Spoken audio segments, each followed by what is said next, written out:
Hello there, ladies and gentlemen. Welcome to another game of StarCraft. Professional Korean StarCraft, that is. I'm going to be commenting it, and I am Moltrad. And this is game 3 of Lecaf Oz versus Samsung Khan. And this should be interesting. This is a must-win situation for Samsung Khan. If you haven't seen the other games, I don't know why I keep saying if you haven't seen the other games, because you should be seeing the other games. Anyway, but this is game 3, and Samsung has lost the first 2 games to a cheese from Haya and to the unstoppable Zerg versus Zerg Jaedong. Almost unstoppable. Unstoppable for the likes. That is Young, by the way. He's one of the funniest looking pro gamers for some reason. I just think he looks funny. Anyways, I'm sorry, that's not Young. That's GGaeMo. That's GGaeMo. This is the okay. I should go over the colors real quick. Okay, so the bottom left corner, that's TT. And he's the team captain of Samsung Khan. He's on their 2v2 team. And TT in the bottom left-hand corner, the yellow Protoss, is with JiHyun, who is the blue Zerg at 12 o'clock at the top in the middle.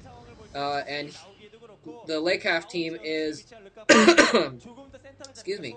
Lecaf team, I've been commenting for like 3 hours now.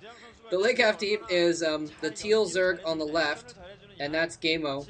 And he's with Young, who's a member of Lecaf, and he's the orange Protoss at the bottom. So basically, it's 12 o'clock and bottom left versus 9 o'clock and 6 o'clock are the 2 teams there.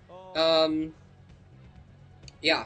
So, looks like GGaeMo is going to... By the way, his name is like GGaeMo, but I'm just going to call him GGaeMo because it's a little bit easier to say instead of GGaeMo.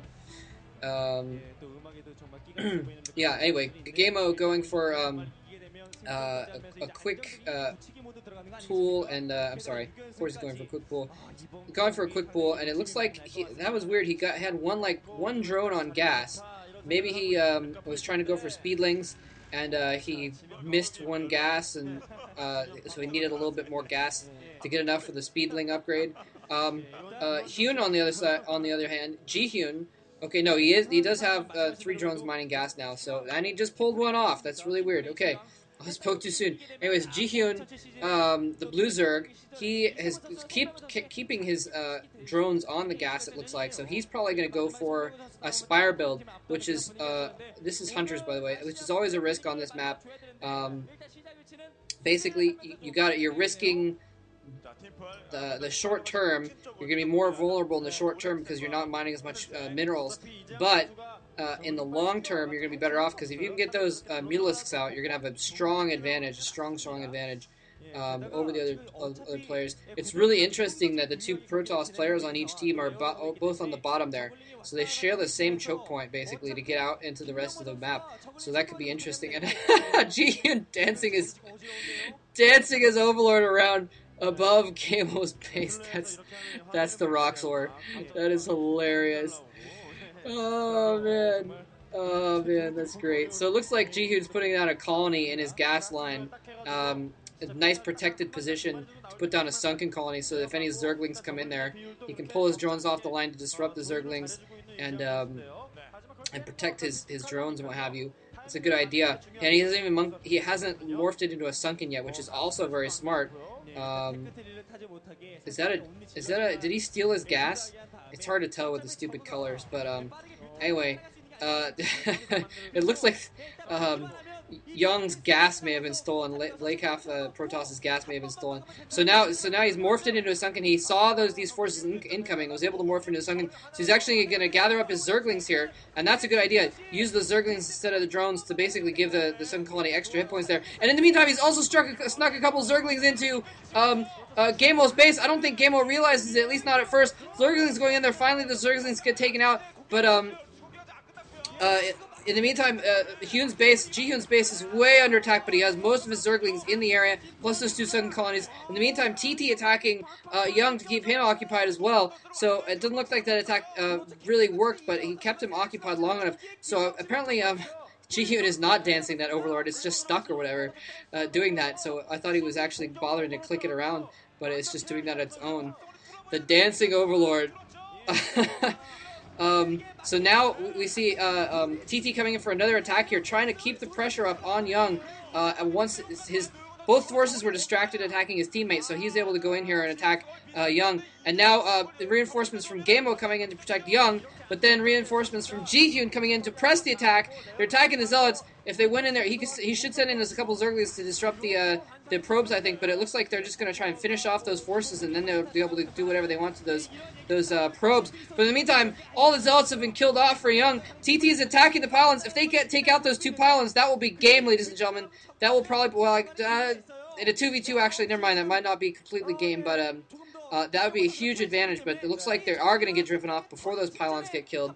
The Zergling's barely pushing them back. If he lost both those pylons, he wouldn't be able to produce any more Zealots for a good couple minutes, and then he would just basically overrun by TT unless they pulled off something spectacular.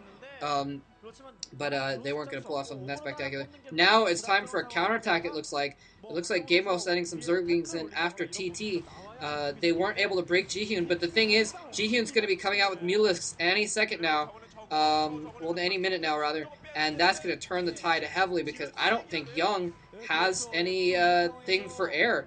I don't think GGaeMo has a Spire Up or anything like that. So once those Mutalisks come out, it's going to be basically... then it will be GG for Lecaf, because they're going to lose all their drones and all their probes and stuff to...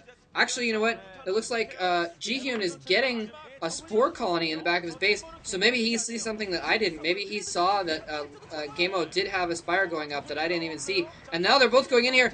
They need to press this attack. The Spire is up. The Spire is up, but it's not going to do any good if his base gets completely raped here. He's trying to micro his drones around to disrupt those Zerglings, but there's just too many of them, and Zealots as well. TT going for a counterattack. He figures if he has to lose his Zerg ally, at least he can take out the Protoss. Going for a major counterattack. He's going to take out the pylon. The pylon is going to go down. The last pylon power in the gateways goes down. Oh my gosh, absolutely epic. Young is not able to make any more units right now, and somehow JiHyun has managed to hold off. He's managed to hold off and survive that attack. It looks like GGaeMo actually left the area, pulled his Zerglings back to try and save Young. So GGaeMo, I think, probably just gave up the game. I think he should have taken out that Spire and taken out those buildings and just given up his teammate there. I think that would have been better in the long run, because now both of them... Oh, never mind, they did kill his lair. He went back and killed the lair. He went back and killed the lair, and I don't know.